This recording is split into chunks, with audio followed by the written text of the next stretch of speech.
Ei, hola, companys i companyes, ja tornem a seguir. Tornem a explicar un acudit, avui amb la col·laboració del nostre públic aquí present. Ja us diré què heu de fer. Perquè recordeu que això no està ni assajat ni preparat, és tal com raja, directe a la notícia, del 33.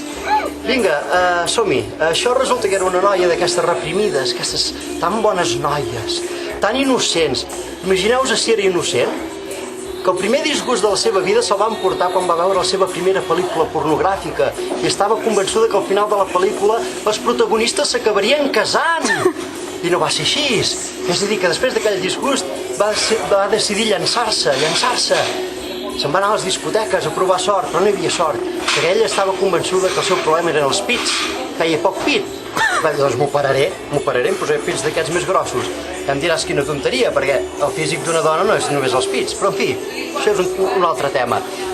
Va mirar preus, va mirar pressupostos i tot era molt car, fins que va trobar estètica dietètica. Superbarat, molt barat tot. I va dir, va, ho provaré aquí. Sí, la van operar, es desperta després de l'operació ben plana. I, ostres, estètica dietètica, com pot ser que m'hagueu operat dels pits i tinguis pits ben plans? Diu, no. Diu, vostè quan vulgui que els pits li creixin, fa així i els pits creixen. Aquest és el secret d'estètica dietètica. Sí, la noia se'n va a la discoteca i vinga, entra a la discoteca i va, vinga, companys, anem a la discoteca.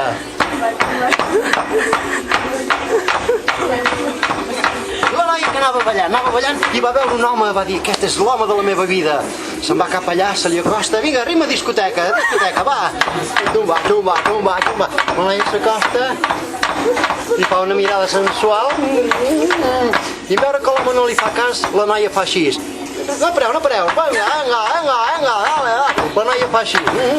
Els pits comencen a créixer. El noi se la queda mirant i diu, ei, estètica dietètica, Vinga, fins la setmana que ve. Ei, un aplaudiment.